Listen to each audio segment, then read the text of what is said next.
So ప్రస్తుతం మనతో మాట్లాడేందుకు Congress party senior leader Munjagalla Vijay Kumar గారు ఉన్నారు. వారితో ఒకసారి మాట్లాడదాం. నమస్తే సార్.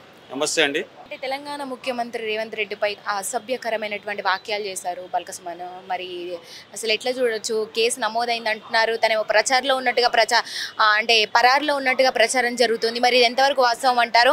అసలు తన వాక్యాలని ఎట్లా చూడొచ్చు? ఏం చెప్తారు? ఒక రాష్ట్ర ముఖ్యమంత్రిని పట్టుకొని 4 కోట్ల ప్రజల యొక్క మనోభావాలని వాళ్ళ మీద దాడి చేసిండు ఈరోజు సుమన్ మాట్లాడింది ఒక పాలేరు అంటే దొర మాట్లాడించండు. కేటీఆర్ లాంటి వ్యక్తులు ఇలా ముఖ్యమంత్రి గారి మీద చెప్పు తీపిచ్చి ఈరోజు చెప్పుతో కొడతా అనే విధంగా మాట్లాడడం అంటే అది ఎంత దిగచారుతనమో, అది ఎంత చట్ట విరుద్ధమైన పద్ధతో ఈరోజు తెలియజేస్తున్నాం. కాబట్టి ఆయన ఒకసారి పార్లమెంట్కి పోయిండు, ఒకసారి ఎమ్మెల్యేగా ఉన్నాడు.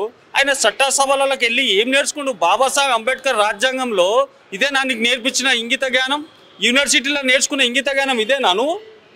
ఈరోజు ఒక ముఖ్యమంత్రిని పట్టుకొని మాట్లాడతాం అంటే ముఖ్యమంత్రి ఒక వ్యక్తి కాదు, ఇలా ఒక శక్తి, 4 కోట్ల ప్రజల ఒక ప్రతినిధి అయినా ఆ ప్రతినిధిని పట్టుకొని నువ్వు చెప్పు చూపిస్తావా? అరే నీకు పిచ్చి పట్టిందా? నువ్వు ఉద్యమ టైంలో మాట్లాడినట్టు ఈరోజు ఇప్పుడు మాట్లాడుతుంటే డెమోక్రసీలో ఉన్నాం, మనం ప్రజాస్వామ్యంలో ఉన్నాం. మా ముఖ్యమంత్రి ఏమన్నారు? మా గతంలో మీరు లీల పంచాయతీ పెట్టినప్పుడు ఆ ముఖ్యమంత్రిని తీసుకొచ్చి ఒక రండపాండి చేసినాం అన్నారు. ఈ రండ అనే మాట ఎవరు వాడిరు? ఫస్ట్ నువ్వు కేసీఆర్ మాడిండు కదా, గత మంత్రి మీద ఎవరు కిషన్ రెడ్డి గారి మీద అన్నారు కదా రండ మంత్రి అని. అంటే నువ్వు ఈ సంస్కృతిని తీసుకొచ్చినావు. అయితే నువ్వు ఏకంగా ఇలా చెప్పు చూపించే స్థాయికి మీరు దిగజారంటే మీ రాష్ట్రంలో మీరు అంటే ఒక 50 రోజుల్లో ఈ అధికారాన్ని జీర్ణించుకోలేని పరిస్థితిలో ఈరోజు బీఆర్ఎస్ ప్రభుత్వం ఉన్నది, ఆ కుటుంబం. కాబట్టి కవిత గారు మొన్నటికి మొన్న మాట్లాడుతుంది. ఏం మాట్లాడుతుంది ఆమె? పూలే విగ్రహం పెట్టాలంటది. పూలే విగ్రహం 10 సంవత్సరాలు నీకు గుర్తు రాలే? నువ్వు ఈరోజు మేము డిమాండ్ చేస్తున్నాం, మీ తండ్రి కొడుకులు బిడ్డ మీరందరూ కలిసి వచ్చి అమర్ల స్తూపం దగ్గర ముక్కు నేలకు రాసి మేము తప్పైంది విగ్రహం పెట్టలేదు అని చెప్పుకోండి. మేము ఈరోజు ప్రభుత్వం కంపల్సరీ చర్య తీసుకోండి. మీరు చెప్తే మీ ప్రగతి భవన్కు ఇలా పూలే పేరు పెట్టినామా? కాబట్టి మా ముఖ్యమంత్రి గారికి సామాజిక స్పృహ ఉంది, ప్రజలకు ఏం చేయాలో తెలుసు. కాబట్టి ఇట్లాంటి పిచ్చి మాటలు మాట్లాడదామని తరిమి కొట్టే పరిస్థితి వస్తుంది మీకు. ఇది దగ్గరలో ఉంది. మీరు ఇంకా మీ యొక్క మాటలకు మీ చేతలకు ఇంకా లిమిట్స్ క్రాస్ అయినాయి. 10 సంవత్సరాలు భరించారు తెలంగాణ ప్రజలు మిమ్మల్ని, ఇంకా భరించే పరిస్థితి లేదు. కాబట్టి మీ తక్షణమే మీ యొక్క గుణపాఠం చెప్పాల్సిన పరిస్థితి ఏర్పడుతుందని తెలియజేస్తున్నాను. ఇప్పుడు బీఆర్ఎస్ నుండి తొలి వికెట్ పడింది. పెద్దపల్లి ఎంపీ వెంకటేష్ నేత ఆ పార్టీకి రాజీనామా చేసి కాంగ్రెస్కి జైగొట్టారు. ఢిల్లీలో కాంగ్రెస్ హైకమాండ్ని కలిసి ఆయన కండువా కప్పుకున్నారు. త్వరలో మరింత మంది జాయిన్ అయ్యే ఛాన్స్ ఉందంటారా? ఏం చెప్తారు? 100% మా కాంగ్రెస్ పార్టీని ఏ రకమైతే వీళ్ళు వెన్నుపోటు పొడిచిండ్రో, ఆ రోజు 12 మంది ఎమ్మెల్యేలను ఏ రకంగా తీసుకెళ్ళినారో, ఆ రోజు మాకు అసెంబ్లీలో ఒక్కరిని చేసి మా బట్టి గారి అన్నాన్ని ఒక్కరిని చేసి ఒంటరి చేసి ఏదైతే కుట్రలు చేసిండో కేసీఆర్ గారు, నీకు అదే గతి పడుతుంది. ఎవరు తవ్వుకున్న గుంతలో వాళ్ళే పడతారనే సామెత అది ఊరికే రాలేదు. కాబట్టి ఈరోజు మా ప్రభుత్వం ప్రజాస్వామిక ఎన్నుకోబడ్డ ప్రభుత్వం. కాబట్టి ఈ ప్రజాస్వామిక ప్రభుత్వంలో డెమోక్రసీలో వాళ్ళు కూడా వాళ్ళ హక్కు ప్రకారంగానే మా పార్టీలోకి వస్తారు. రేపు ఎంపీలు ఖచ్చితంగా 14 నుంచి 15 సీట్లు మేము గెలుస్తాము. ఈ రాష్ట్రంలో గెలిచి మా యొక్క రాహుల్ గాంధీ, సోనియా గాంధీ అమ్మ గారిని బలపరుస్తాం కేంద్రాన్ని కూడా తెలియజేస్తున్నాం. ఇప్పుడు వెంకటేష్ నేతని బీఆర్ఎస్లో జాయిన్ చేయించింది, ఆ పార్టీ కండువా కప్పింది, టికెట్ ఇప్పించింది కూడా బల్కసుమన్ అని చెప్తున్నారు.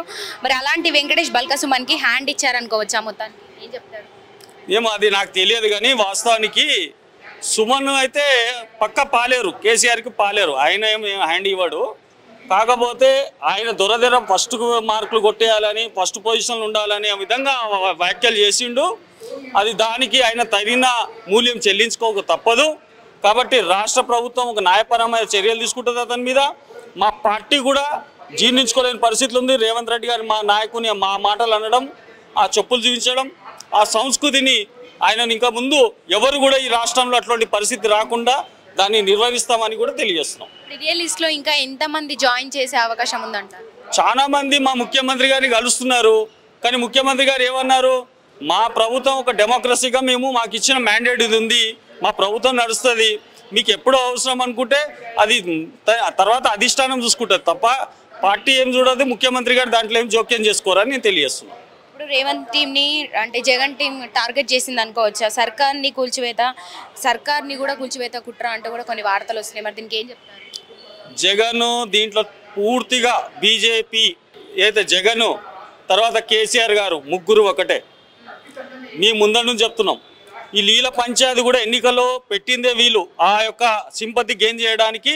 వాళ్ళంతా పోలీస్ యంత్రాంగాన్ని అక్కడ నాగార్జున సాగర్ పంపించి ఆ రోజు డ్యామ్ మీద పెద్ద తమాషాలు చేశారు. కానీ ఆ రోజు ముఖ్యమంత్రి మా ముఖ్యమంత్రి గారు అదే పాయింట్అవుట్ చేశారు, మీరు చేసిన ఎత్తులు జిమ్ములు. మరి ఈ రాష్ట్రంలో నీళ్ళని తీసుకుపోయి పోట్లేడుపాడు నీళ్ళు తీసుకుపోయింది ఎవరు? మరి అలా నువ్వు మనకు రావాల్సిన కృష్ణా వాటర్ అని కూడా మీరు ఎక్కడ తీసుకెళ్తున్నారు? ఇవన్నీ కూడా చేసింది ఒప్పందాలు కేసీఆరే కదా. ఆ రోజు 10 సంవత్సరాల్లో కూడా ఈ రాష్ట్రానికి రావాల్సిన నీళ్ళని కూడా తీసుకుపోయి వాళ్ళకి అప్పచెప్పిండు కదా. కాబట్టి దాని విషయంలో నేను ఒక అసెంబ్లీలో చర్చ జరగాలి. ఆ చర్చ జరగాలంటే దాంట్లో నిజమైన వాస్తవాలు ముందుకు రావాలని ఆయన మాట్లాడుతుంటే మీరు దాన్ని జీర్ణించుకోలేకపోతున్నారు. అంటే 1000 కోట్లు 1,00,000 కోట్లు లూటీ చేసి రాష్ట్రాన్ని దివాళాకోరు చేసి డ్యాములన్నీ విరిగిపోయేటట్టు చేసి ఈరోజు డ్యాములు పనికి రాకుండా అయిపోయినాయి. అంటే ఎవరి సంపద తీసుకుపోయి ఎక్కడ పెట్టారు మీరు? కాబట్టి ఏం తమాషా చేస్తున్నారా మీరు? మీకు తగిన మూల్యం చెల్లించే తప్పదు. ఒక్కొక్కటిగా మీరు అందరూ జైల్లోకి పోవాల్సిందే మీరు చేసిన పాపాలకు. ఇప్పుడు వైసీపీ నేత రాజ్యసభ ఎంపీ రాజ్యసభలో సంచలన వ్యాఖ్యలు చేశారు. తెలంగాణలో రేవంత్ రెడ్డి సర్కార్ కూలిపోతుందని కామెంట్ చేశారు. అంటే ఆయన ప్రభుత్వాన్ని పడగొట్టడానికి జగన్ టీం కుట్ర చేస్తోందా? తెర వెనుక ఏం జరుగుతుందంట? జగన్ ఎవరు వచ్చినా జయజమ్మ వచ్చినా ఈడేం జరగదు. తెలంగాణ ప్రజలు 10 సంవత్సరాలు వేసి వేలాడిపోయారు. ఇక్కడ కేసీఆర్ యొక్క పాలనను చాలా దుర్మార్గమైన పాలన జరిగింది. ఇక్కడ ఎస్సీ ఎస్టీ బీసీ ముస్లిం మైనార్టీలకు పూర్తి స్వేచ్ఛ హరించిపోయింది. ఈ కాంగ్రెస్ పార్టీలో వాళ్ళకి సంపూర్ణమైన న్యాయం జరుగుతుందని నేను భావిస్తున్నాను. అందరు ప్రజలు కూడా దాన్ని భావించి ఇప్పుడు ఏవైతే మేము 6 గ్యారెంటీ స్కీమ్స్ చెప్పినా ఒక్కొక్కటిగా మేము అమలు చేసుకుంటూ వస్తున్నాం. దాన్ని వాళ్ళు జీర్ణించుకోలేక శాశ్వతంగా కాంగ్రెస్ పార్టీ ఇంకా ఉంటుంది కాబట్టి వాళ్ళు ఏదో ఒక రకంగా దీన్ని క్రియేట్ చేయాలనే ఉద్దేశంతో వాళ్ళు ఉన్నారు కాబట్టి రకరకాల వాళ్ళ ప్రయత్నాలు చేస్తున్నా దాన్ని అన్నిటికీ తింపికొట్టే సత్తా నాయకులు కూడా అంటే ప్రభుత్వం ఈ కాంగ్రెస్ ప్రభుత్వం ఏర్పడి నుంచి కూడా ఇదే వాక్యాలు చేస్తున్నారా?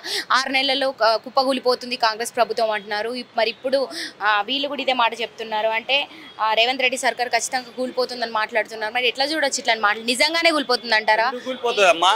ఇప్పుడు మా ఎమ్మెల్యేలు 64 మంది ఉన్నారు.